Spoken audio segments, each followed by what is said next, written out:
d'abord. Seigneur, merci de tout cœur. C'est une grâce que tu nous accordes ce soir encore et une occasion extraordinaire.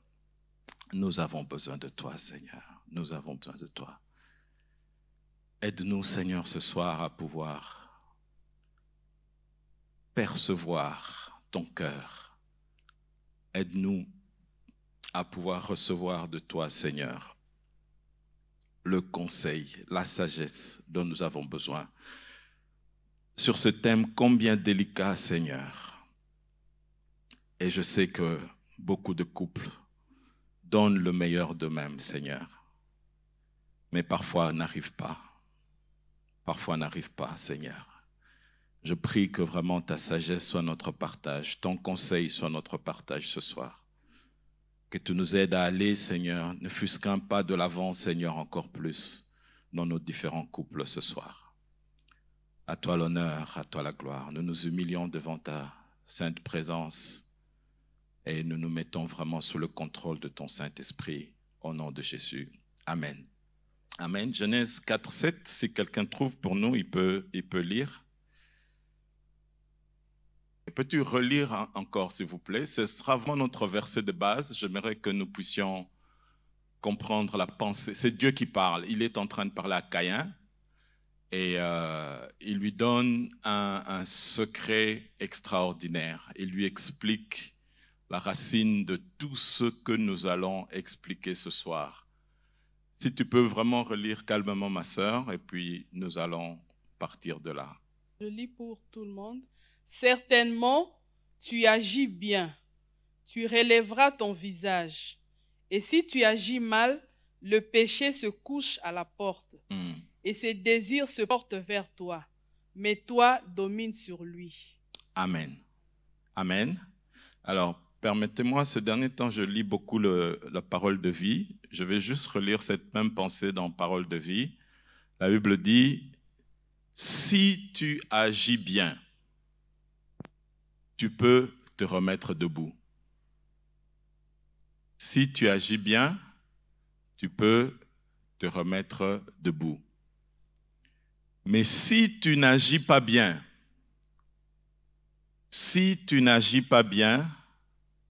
le péché est comme un animal couché à ta porte. Essayez d'imaginer la scène.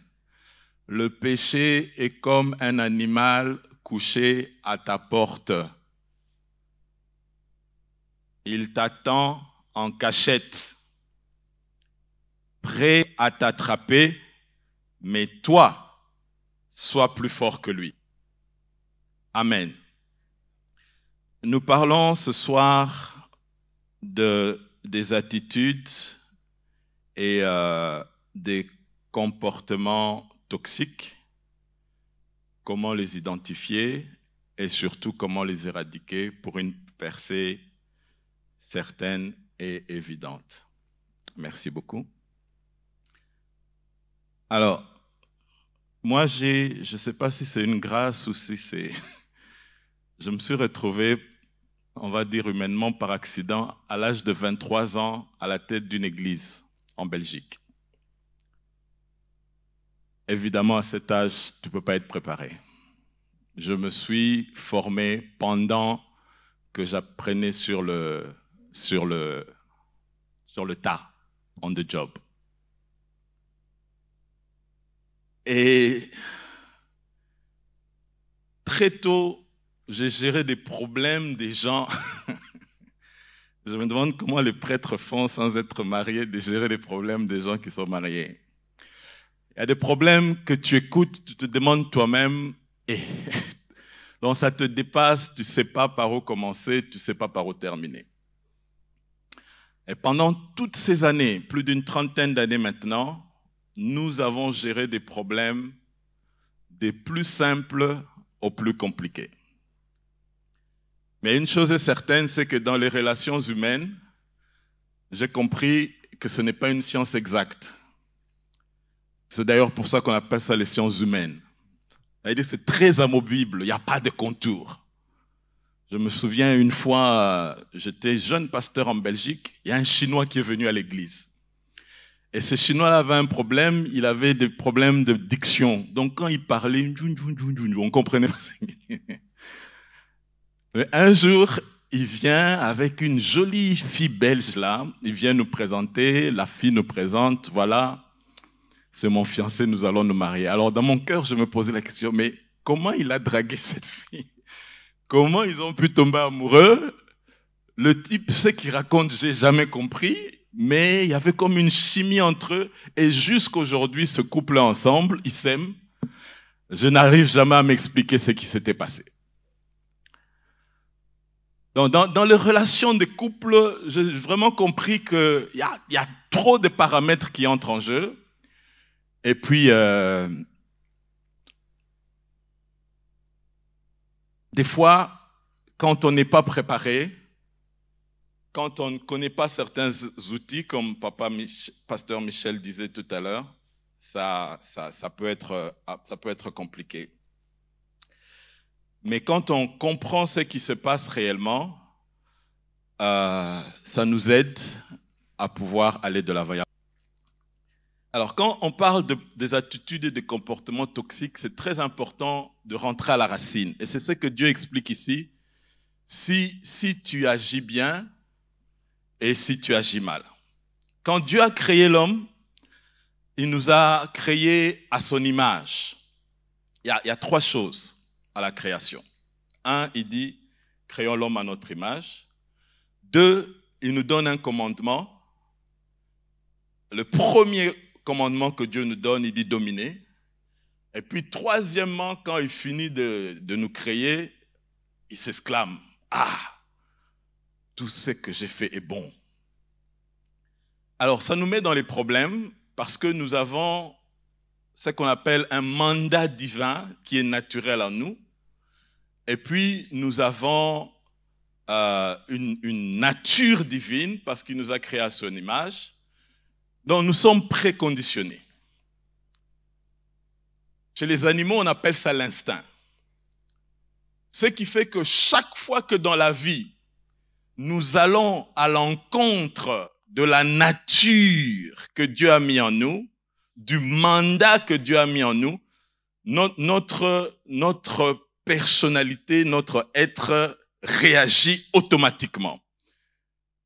Une petite parenthèse, vous savez, moi je souffre des allergies, et mon fils aussi, mais tous mes enfants. Donc c'est quelque chose que, à Cape Town, quand on arrive septembre, je vous assure, je souffre. Et l'allergie, le premier symptôme, c'est les éternuements. Parce que tu ne vois pas nécessairement les choses auxquelles tu es allergique. Mais ton corps te fait comprendre qu'il y a un corps étranger qui ne tolère pas. Et l'éternuement, en fait, c'est une façon naturelle pour le corps de réagir à quelque chose d'étranger, la poussière. Moi, par exemple, c'est le foin. On appelle ça en français le rhume de foin. Donc, en hiver, en printemps, quand il y a le pollen qui se balade, mon corps réagit. Alors, il est possible d'étouffer. C'est-à-dire, tu peux vivre, tu peux fonctionner. Les yeux rougissent, les narines coulent, mais tu peux fonctionner. Il est possible d'ignorer les allergies. Mais malheureusement, plus tu les ignores, plus tu rends ta condition difficile. Comprenez-moi bien, c'est un préalable qui va nous aider à mettre les fondements de ce que j'explique. Et si tu ignores tes allergies pendant longtemps, tu peux développer ce qu'on appelle la sinusite structurelle qui nécessitera à la longue une opération, ou bien l'asthme. Il y a certains asthmes, on a négligé l'allergie, ou bien certaines autres réactions. Je me souviens d'un petit, on a failli l'opérer le cœur ici. Finalement, ses parents l'ont amené en Afrique du Sud. On a découvert qu'il était allergique au lait. Donc, on lui aurait ouvert le cœur pour rien.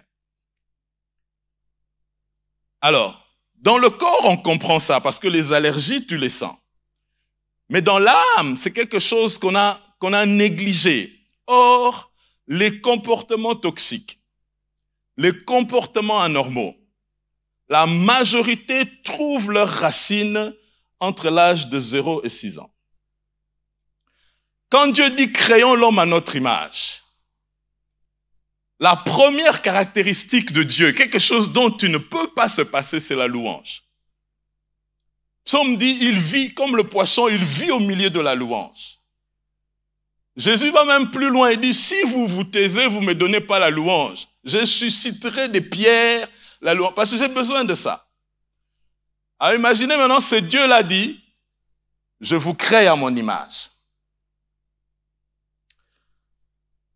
Vous pouvez les nier, mais c'est une évidence. Je me suis surpris, il n'y a pas longtemps ici, il y a peut-être 3-4 semaines.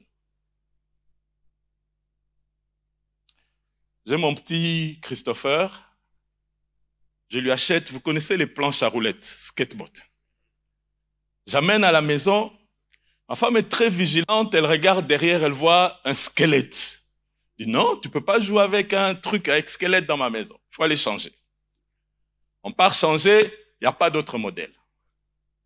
Finalement, j'achète un pot de peinture à huile. Je dis, je vais couvrir ça. Alors le petit était impatient, il voulait jouer. Je prends la peinture, le pinceau, papa, je fais vite. Et puis quelque chose se passe. Le petit me dit, papa, tu peins très bien. Je ne sais pas pourquoi il a dit ça, mais je me suis surpris, moi qui peignais vite. J'ai corrigé ma façon de peindre. J'ai commencé à faire maintenant des très belles lignes, de très belles listes. À la fin, je sursaute, je dis, c'est pas possible. Le compliment d'un petit de 9 ans change mon comportement à moi, un adulte. Et j'ai compris qu'en réalité, on peut le nier, on peut faire semblant. Mais la nature divine en nous fait que le compliment est un besoin. Quand Adam a vu Ève, la première parole qui est sortie de sa bouche, waouh, os de mes os, chair de ma chair. Donc, de manière innée, il savait que la femme ici qu'on me donne, pour que ça, les mamans, vous pouvez un peu boucher les oreilles, hein? Les frères, vous êtes là, les papas. Ça, c'est entre nous. Apprenons à mettre des mots sur les choses qui nous font du bien dans le couple, mais que parfois nous prenons comme acquis. Apprenons à mettre des mots, à dire merci, à apprécier, à complimenter.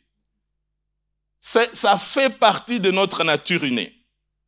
En revanche, quand ce besoin d'appréciation n'est pas satisfait, ou si au contraire l'appréciation, je me rappelle, j'étais dans une famille, la petite fille était 2e de la classe. Un très beau bulletin, pas d'échec. Et de manière naturelle, je me mets à complimenter l'enfant. Le papa, on peut s'aimer tout ma casse. Il faut abîmer ma première. Je dis, oh, l'enfant est 2e, elle n'a pas d'échec. Et j'ai compris que dans notre culture, contrairement par exemple aux anglo-saxons, nous ne savons pas donner des compliments, nous ne savons pas apprécier. C'est vrai que nous le faisons, mais vraiment, il faut que l'occasion soit là. Alors, chez les anglo-saxons, une fois j'étais dans le bureau d'un Américain, je vois derrière la porte, 101 ways to compliment. 101 façons de faire des compliments. Et il y avait toute une liste de phrases. On a dit, mais en français déjà, on n'a pas ça. Way to go, comment tu vas traduire ça? Donc, 101 phrases pour donner un compliment à quelqu'un. OK? Donc, Dieu nous créant à son image, il nous a créé un besoin. Maintenant, notre mission, comme dans les jardins, nous cultivons, nous prenons, nous gardons ça pour lui. La louange, nous devons apprendre à, si nous la recevons, nous lui remettons toute la gloire. Deuxièmement, la domination. Ça, c'est encore un autre problème. Quand Dieu nous donne le mandat naturel de dominer, c'est-à-dire où que l'homme soit, qu'il soit sanguin, flegmatique, personne ne fait exception, qu'il soit homme ou femme, le mandat de domination fait que, de manière naturelle, nous aimons nous retrouver au contrôle des choses. On aime savoir qu'est-ce qui va se passer, Et on aimerait bien que ce soit nous qui menions la danse. Donc, c'est comme inné. On veut être le centre de la terre.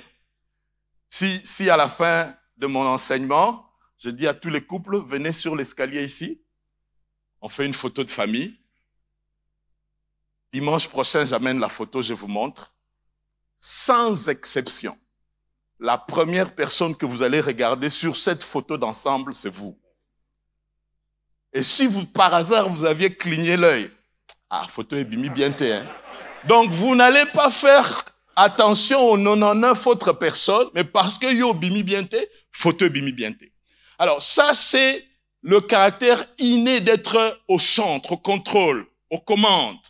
Si vous ne rencontrez pas ce besoin-là, il y a quelque chose du mandat divin qui n'est pas rencontré.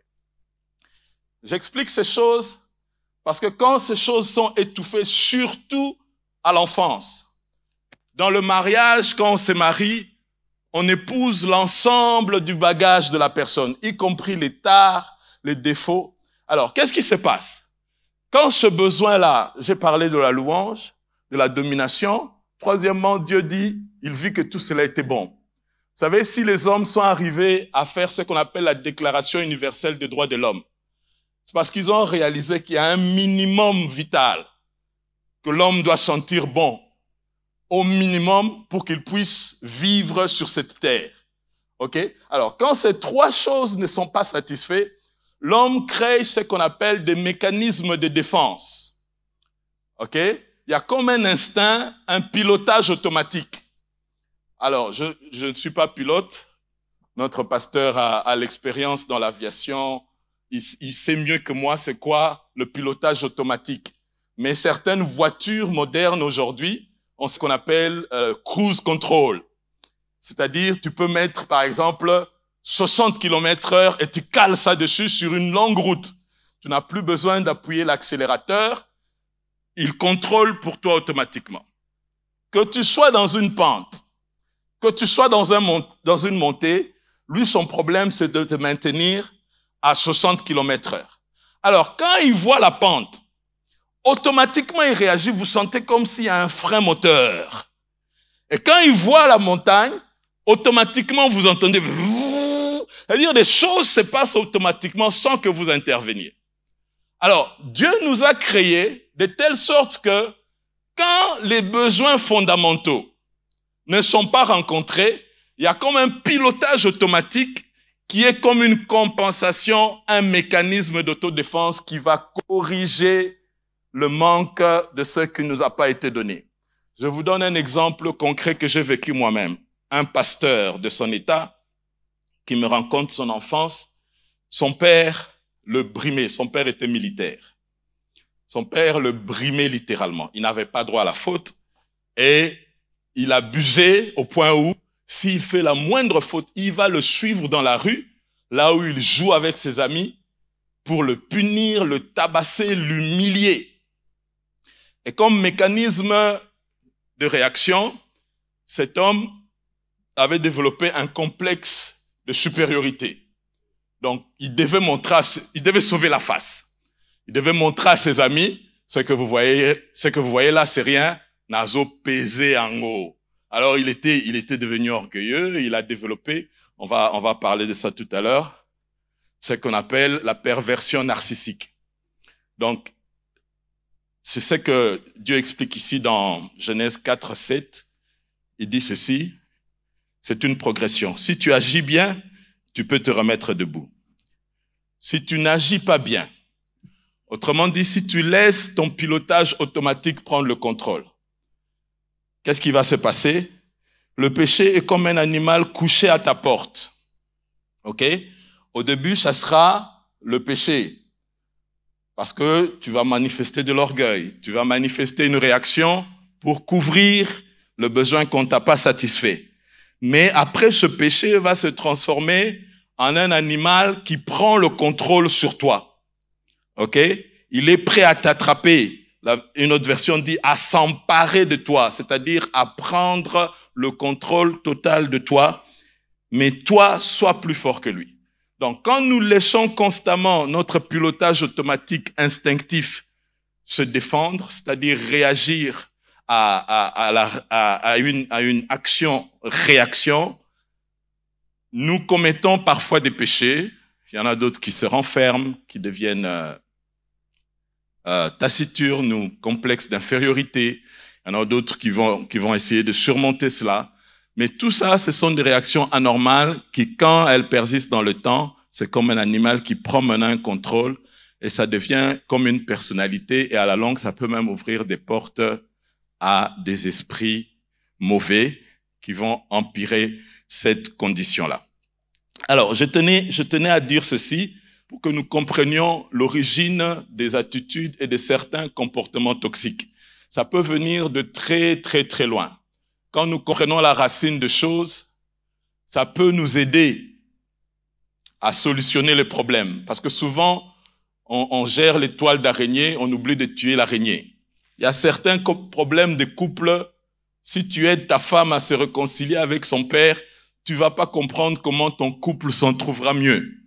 Parce qu'il y a un comportement, on va en parler de tout ça tout à l'heure, qu'on appelle la projection.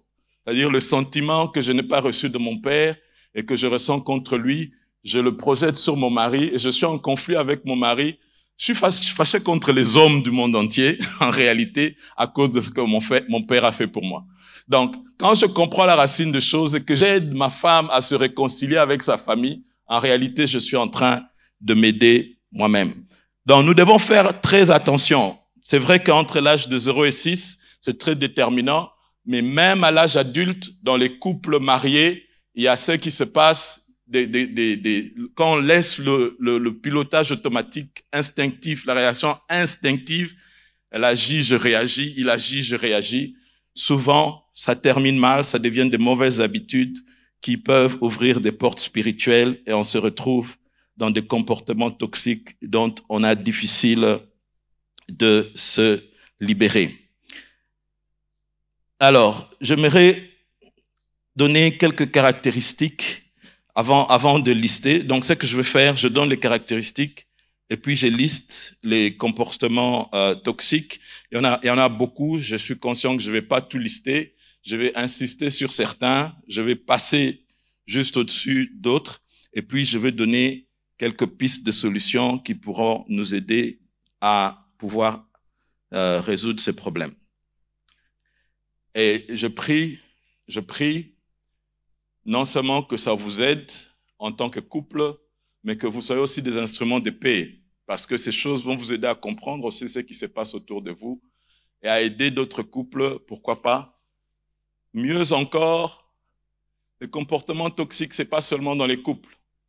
On a des employés, on a des patrons, on a des collègues, on a des voisins, on a des parents. Partout dans la société où nous allons, il y a des situations très compliquées, parfois, où on n'arrive pas à s'expliquer des choses et on n'arrive évidemment pas à trouver des solutions. Mais quand nous connaissons ces choses, je me souviens, quand nous étions étudiants, vous savez, je déconseille beaucoup les fiançailles à distance. Hein. Le fiancé aux États-Unis, la fille au Congo, parfois vous n'avez pas eu le temps de vous connaître. C'est très compliqué des fois. Et on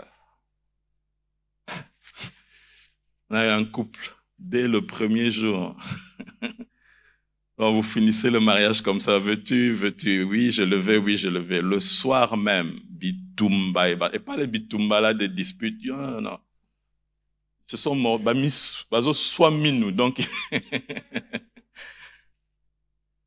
le soir même, et pendant les premiers jours du mariage, c'était hyper compliqué. Alors, si vous ne comprenez pas la racine des choses, qui peut parfois remonter très loin, parce que rien ne peut expliquer que le jour même comme ça, à ce point-là, vous vous mordez. C'était terrible. Il y a des choses compliquées des fois dans les relations humaines. Mais tenez compte que ce sont des bagages de toute une vie qu'on épouse. Vous n'épousez pas seulement un homme comme vous le voyez là, vous épousez lui et tout son passé. Alors, je vais donner des caractéristiques et puis je vais lister et puis je vais donner des pistes de solutions. Ouf, je vois pas bien cette horloge. Je vais mettre une horloge ici. Ok, voilà. Alors, première caractéristique, les comportements toxiques sont comme un poison. Et en tant que poison, ils peuvent parfois être sucrés ou empoisonnés à petit feu. OK? Vous savez que le poison n'est pas amer. J'ai jamais goûté, hein? Mais on peut te le mettre dans une très bonne boisson sucrée là et tu ne te rends pas compte qu'en réalité, c'est compliqué. Ou il peut tuer à petit feu. Donc, le comportement toxique peut parfois avoir l'air très beau, très jovial au début, mais à long terme, il te fait du mal. Alors, deuxième caractéristique, il y a toujours ce qu'on appelle le danger du passage à l'acte. Le passage à l'acte, on appelle ça le refoulement complet. C'est-à-dire, vous avez étouffé, vous avez essayé de gérer, vous ne trouvez pas de solution, et puis à un moment, paf, le pire arrive. OK?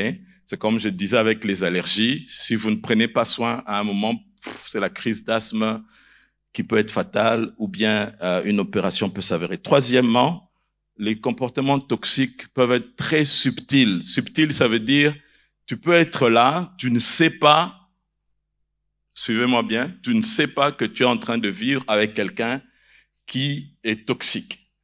Parce que, comme on va le voir, certains comportements toxiques sont très manipulateurs et ils ont l'art de rejeter la faute sur vous et vous culpabilisez. Vous ne savez pas qu'en réalité, c'est l'autre qui est en train d'exercer sur vous un comportement toxique qui est en train de vous tuer à petit feu. C'est subtil. Quatrièmement, il peut être identifié, mais le besoin d'appartenance ou le besoin d'estime de soi peut prévaloir sur le besoin de sécurité.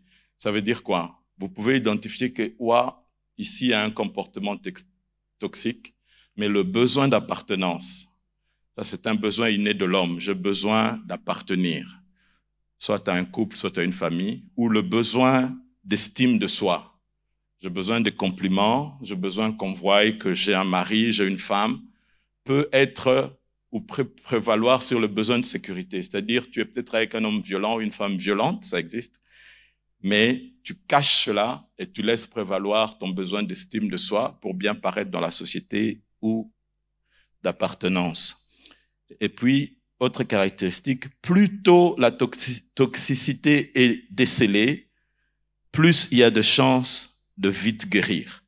Plus tôt vous décelez une attitude toxique, plus vous avez des chances de guérir. Et enfin,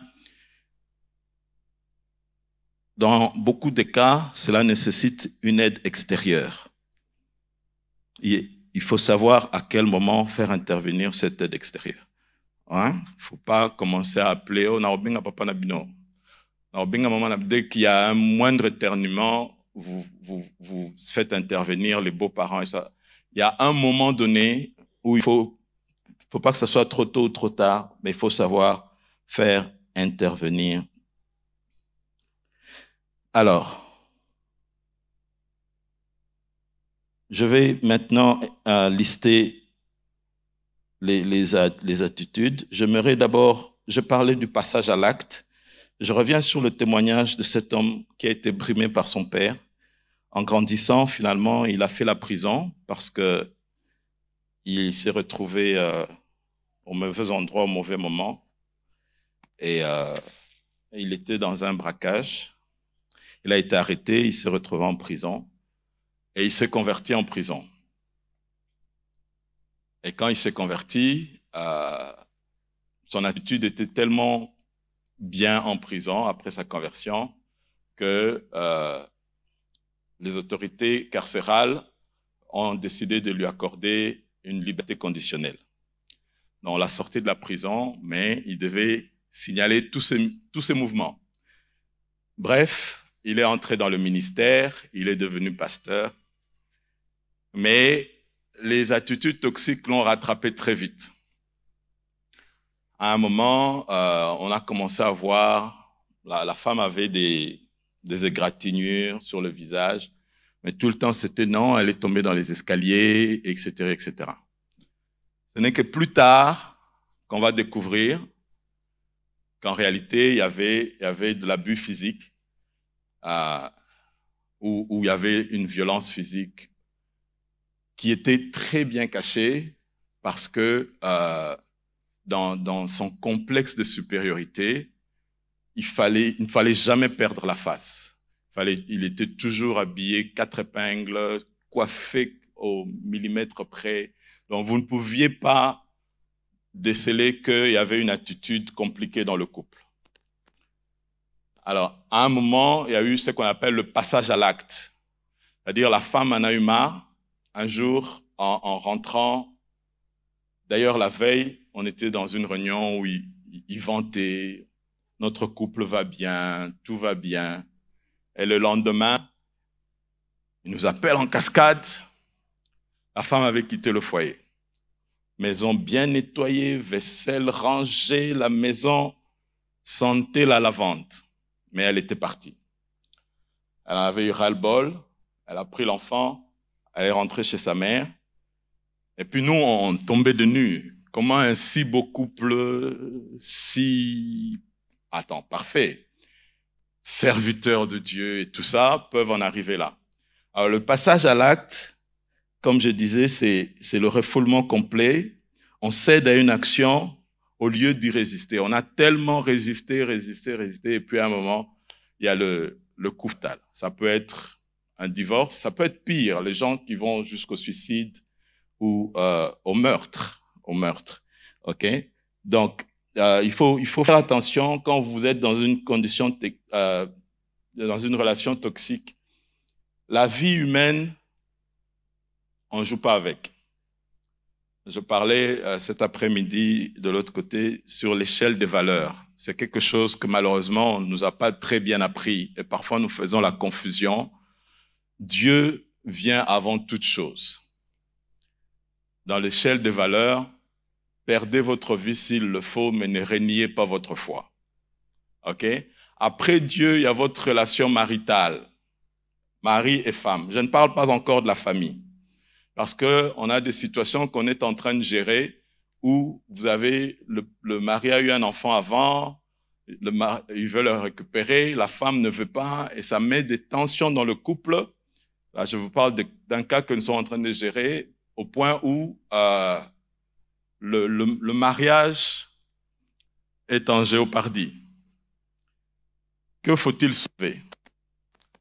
L'avenir de l'enfant ou le mariage? Échelle de valeurs. Si vos échelles de valeurs ne sont pas correctes, vous pouvez laisser partir votre épouse ou quitter la maison pour sauver votre enfant, mais vous oubliez que les enfants sont passagers. Je vous dis la vérité. Marie était dépassée, dit comment le sauveur du monde sera dans mon ventre? Comment cela se fera-t-il? Ok? L'ange lui a dit, t'inquiète pas, le Saint-Esprit viendra, il y aura des choses qui vont te dépasser, toi accepte seulement. Et elle s'est retrouvée du jour au lendemain la mère du Fils de Dieu. Mais le même Fils de Dieu, à un moment, lui dit, qu'y a-t-il entre toi et moi?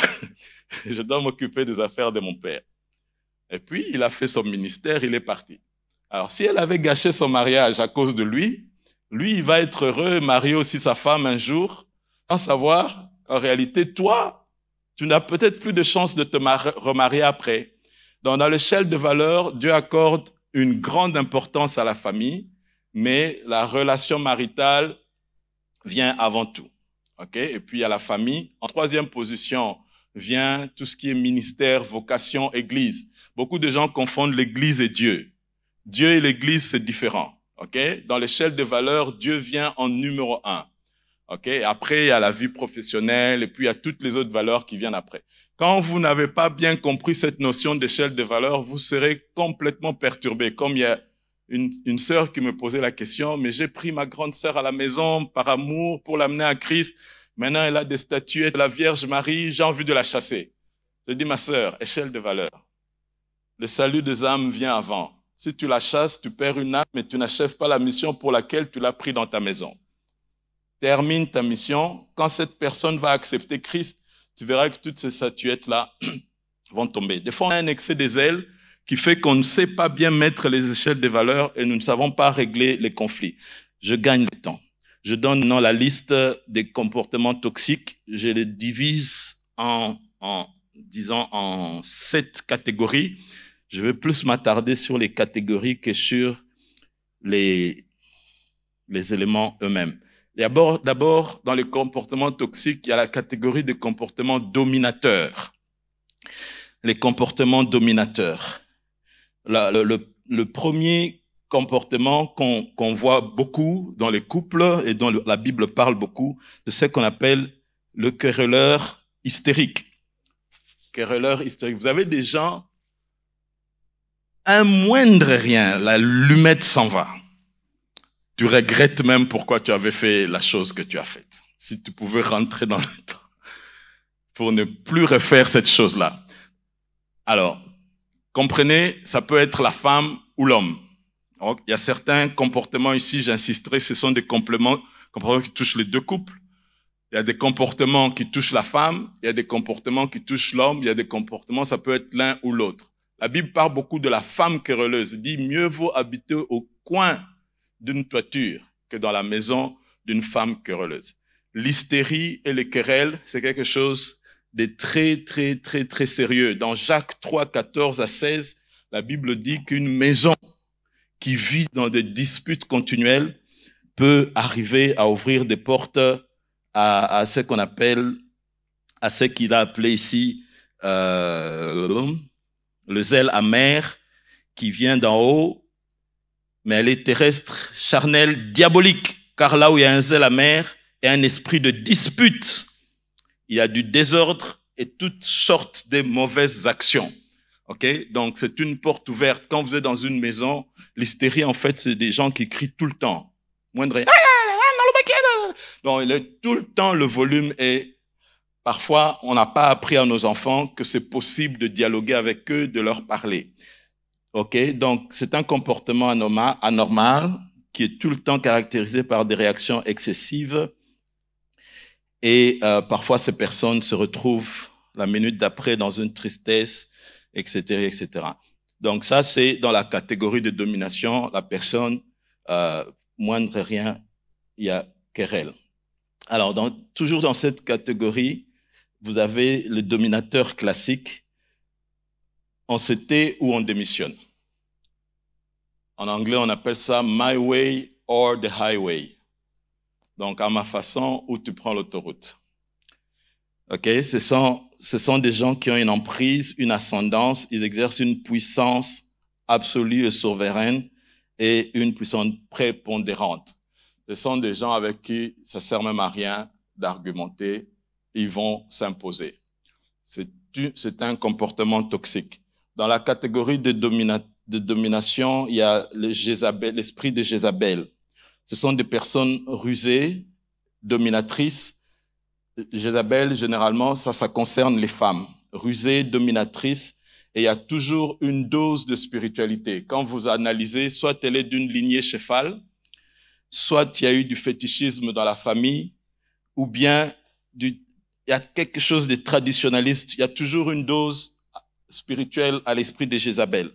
Rusée, dominatrice, séductrice et entraîne son mari dans des voies qui ne plaisent pas à l'Éternel. Parfois, c'est couplé d'une violence. C'est un comportement toxique qui mérite, dans la catégorie de domination, qui mérite d'être adressé. Tout à l'heure, je donne les solutions. Toujours dans cette catégorie, on a l'antagoniste. L'antagoniste, il est en permanence en combat de coq. Il y a en permanence un rapport de force dans le couple. Les personnes qui s'opposent dans des rapports de force désignent un mode particulier de relations fondé sur la comparaison. Ah, yopo salaki, songana sali et salinini, yopo salaka. Continuellement en comparaison. Et on est dans l'antagonisme. On veut tout le temps être dans cet esprit de comparaison et de compétition. Un autre comportement toxique dans la domination, c'est « Monsieur, je sais tout » et « Madame, je sais tout ». L'orgueilleux. Ok? Quoi que tu lui dises, même s'il ne sait pas, oh, je sais, Naebi. Parce que, donc, il voit vraiment si sa femme lui apprend quelque chose, donc il est diminué de façon extraordinaire. Donc, par nature, présomptueux, excessivement satisfait de soi. Alors, sixièmement, j'ai pas le temps de donner des exemples en cours vraiment. Moi, je conseillerais peut-être, c'est pas vrai. J'ai pas vu le temps passer. Il y a le contrôleur. La deuxième catégorie, c'est le violent. Ok, dans la violence, il y a la violence classique, il y a des bagarreurs. Ils règlent le désaccord par la violence. C'est le seul langage qui est compris. Ici, ça peut être l'homme, ça peut être la femme. J'ai connu une femme, elle était dans, vous savez, les tribus là, généralement c'est les garçons, mais cette femme avait les nzoloko. C'était une boxeuse professionnelle. Donc, elle cognait mal. Je ne sais pas pourquoi son mari ne réciproquait pas, mais elle boxait sérieusement. Donc, vous avez le boxeur, bagarreur, le dénigreur, l'agresseur verbal. Ça, c'est dans la catégorie des violents.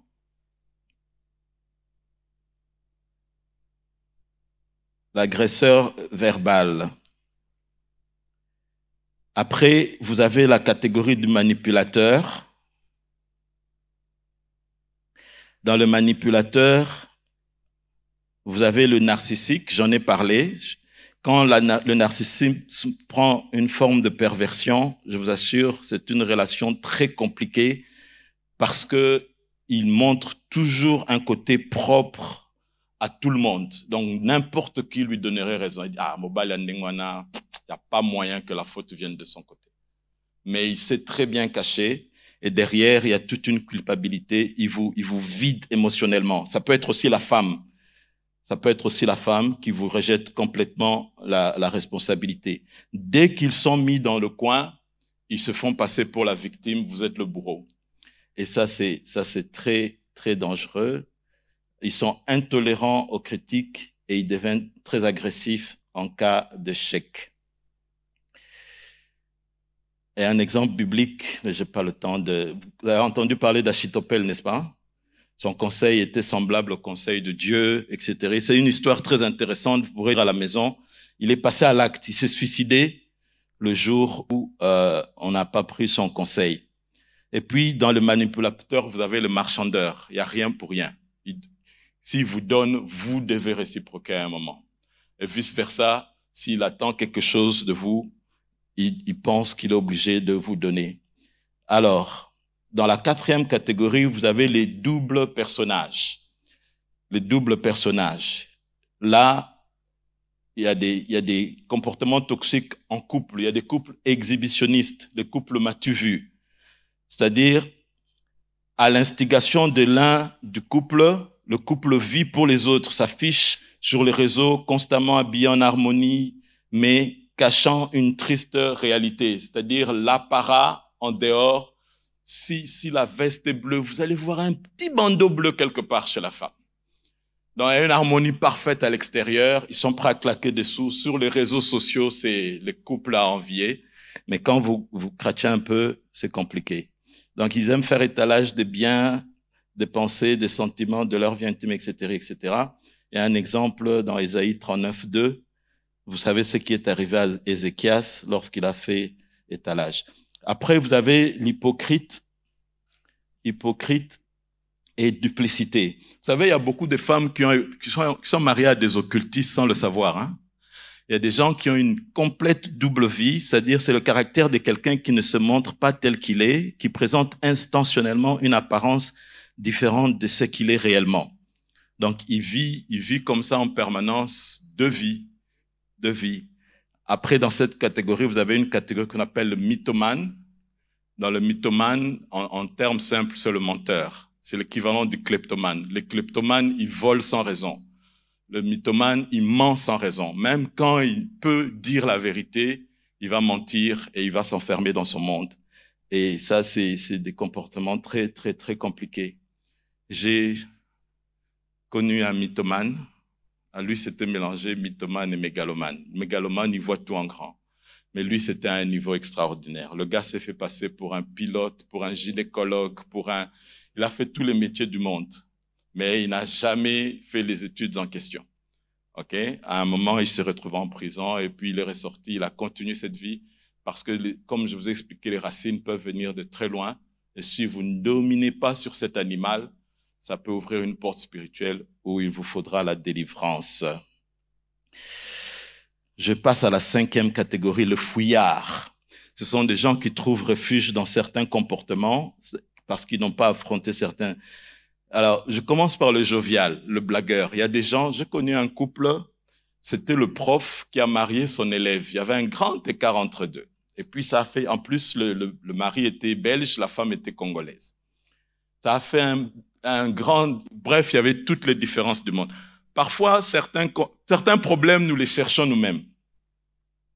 Il faut éviter de chercher les problèmes. Quand il y a trop d'écart social, culturel, religieux, c'est déjà une porte ouverte à un problème. Oh, naroko kakaka. Non. Essayez quand même d'être assez proche dans certains éléments. Alors bref, c'était un couple qui devait voler en éclats de toutes les manières. Et le mari s'était réfugié. Il était devenu blagueur en tout. Donc, il n'arrivait plus à être sérieux en rien. Tout, il faisait tourner à la dérision, au rire, à la blague. La femme en a eu marre. À un moment, elle est allée en Belgique. Le gars est resté ici jusqu'à ce qu'il ait perdu sa vie. Après, dans la catégorie des refuges, des fouilleurs, il y a les dépressifs. Ils sont très pessimistes, rien ne va marcher, ils se plaignent de tout. Il y a les éviteurs, la politique de l'autruche. Et le problème, on en parlera. On en parlera. À la Saint-Glinglin. Et puis, il y a les paranoïaques. Les paranoïaques, eux, ils sont susceptibles de manière exagérée. Donc, ils soupçonnent tout le monde. Ah, il y a une clarté. Donc, dès que vous lui faites quelque chose, ils vous soupçonnent. C'est les gens de mari peuvent vite vous accuser de sorciers. C'est la paranoïa. Ils exagèrent tout. Ils sont exagérément susceptibles. Dans les refuges, il y a les bénis oui-oui. C'est-à-dire, personne disposée. Ils approuvent toujours tout. Il n'y a jamais non. Il y a les rancuniers. Il y a les irresponsables, les influençables, les insoumis, les lâcheurs, les mégalomanes. Je passe à la 7e catégorie, les hérétiques. Dans les hérétiques, vous avez ce qu'on appelle les sexistes. Ils ont des préjugés. C'est-à-dire, les hommes sont comme ça, tous les hommes sont comme ça, les femmes sont comme ça. Je suis un pasteur. Pour lui, la femme est à la cuisine. Ne lui parlez pas d'autre chose. Okay? C'est un sexiste. C'est quelqu'un qui a déjà tracé. Dans cette catégorie, on a les condescendants. Donc, ils vous prennent vraiment de très bas, soit à cause de leur statut social. Ça peut être la femme qui vient d'une famille aisée et qui vous regarde en bas. Je saute parce que le temps, j'ai vraiment pas vu le temps passer. Je vous donne les pistes de solution. Alors, le premier point, bien aimé, il faut observer, reconnaître et analyser votre situation. Voilà pourquoi des sessions comme celle-ci sont très importantes, parce que ça vous donne l'information. Parfois, vous n'êtes pas informé, vous ne vous documentez pas et vous vous retrouvez dans une relation qui peut être toxique. Vous savez, en Occident, maintenant, il y a beaucoup de nos frères et sœurs qui en arrivent à des points où on se réveille le lendemain, la femme est morte. Tu es poignardé par son mari et tout ça. Évitons d'atteindre le niveau du passage à l'acte. Donc, sachons déceler pour prendre de l'aide au moment opportun, pas trop tôt ni trop tard. Deuxièmement, il faut accompagner cela de la prière parce que ce n'est pas facile. Soyez concernés par votre rôle, considérez votre responsabilité à la lumière de la parole de Dieu. Ok? Accompagnez cela de prière. La prière va vous donner la clairvoyance parce qu'il y a un niveau qui peut être spirituel et qui ne peut être détecté qu'avec le discernement, surtout si Dieu vous révèle l'origine de certains comportements ou de certains modèles. Troisièmement, et ça j'aimerais dire, ce genre de message, ne l'écoutez pas toujours pour votre conjoint. Okay? Chacun de nous à un niveau, à un autre, nous avons besoin d'une délivrance. Okay? Apprenons, troisièmement, à dominer notre pilotage automatique. Nous avons tous quelque chose d'instinctif qui nous fait réagir aux actions de notre conjoint. Romains 6, 12 nous montre clairement que nous ne devons plus laisser le péché dominer sur nous. Ok? Comme Dieu disait à Caïn, nous devons prendre le dessus. Quatrièmement, garder l'amour, la paix et l'harmonie comme priorité numéro 1. Il y a des gens qui cherchent le conflit de manière vraiment à exposer l'autre, à détruire l'autre. L'amour doit être dans l'échelle des valeurs la priorité numéro 1. Romains 12, 18 dit « Autant que cela dépend de vous, soyez en paix envers tout le monde. » Mettez l'amour, la paix et l'harmonie en numéro 1 et vous verrez que quand vous abordez la personne et qu'elle sent qu'il y a de l'amour derrière, ça peut être une main de fer, mais dans un gant de velours, ça prédispose à écouter. Cinquièmement, la déclaration de la parole, j'ai remarqué qu'elle est très efficace, surtout pour la guérison de blessures intérieures. Parfois, on néglige les blessures intérieures comme on néglige, mais on néglige pas les blessures du corps. On pense que des passages comme Ésaïe 53, dans ce meurtre sûr, nous sommes guéris, ne concernent que le corps. Les comportements toxiques sont des maladies de l'âme. La déclaration de la parole de Dieu apporte la guérison. Sixièmement, faites intervenir des tierces bien choisis au moment important, si possible avec l'accord du conjoint. Certains conjoints ne vous donneront jamais l'accord de faire intervenir une tierce personne dans le couple. À ce moment-là, vous avez besoin de la sagesse. Voyez le pasteur, voyez les responsables.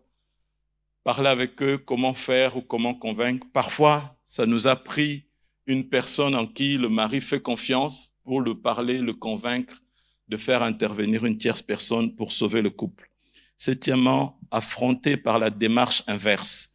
Là, on est maintenant dans le processus de guérison. La démarche inverse consiste tout simplement à affronter la situation. Parfois, on est conscient qu'il y a eu un clash, il y a eu un événement qui a déclenché. Comme ce pasteur, quand il vous parle de son témoignage, il sait que c'est l'attitude de son père qui l'a mis dans cette situation. Faire la démarche inverse, c'est exactement ce que Jésus a fait avec Pierre. Quand Pierre l'a renié 3 fois, Jésus a fait la démarche inverse 3 fois. Il lui a demandé, m'aimes-tu, m'aimes-tu, m'aimes-tu? Et de la bouche de Pierre est sorti, tu sais que je t'aime, tu sais.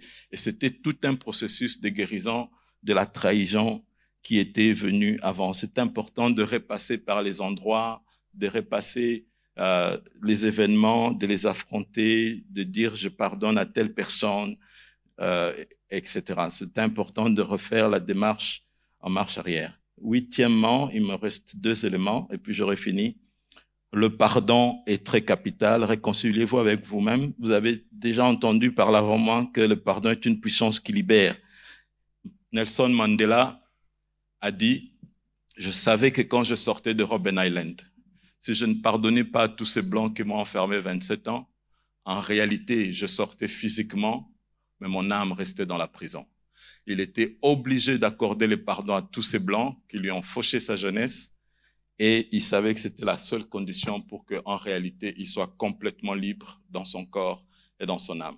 Il y a peut-être quelqu'un qui vous a fait du mal, il y a des situations où vous avez été abusé, mais si vous n'accordez pas le pardon, vous vous mettez dans une situation où vous ne saurez pas être délivré. 9e, cherchez la délivrance. Jean 8, 31, celui que le Fils a franchi est réellement libre. Vous pouvez même faire une auto-délivrance. La parole de Dieu a une puissance de vous délivrer. Moi, je dis la première délivrance, c'est là-dedans.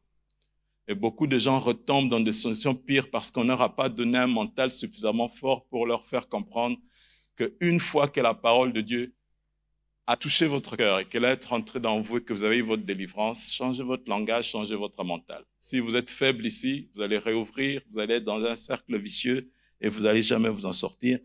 Et 10e, persévérez, soyez patient, n'abandonnez pas. La délivrance du comportement toxique peut parfois prendre du temps. Que Dieu vous bénisse.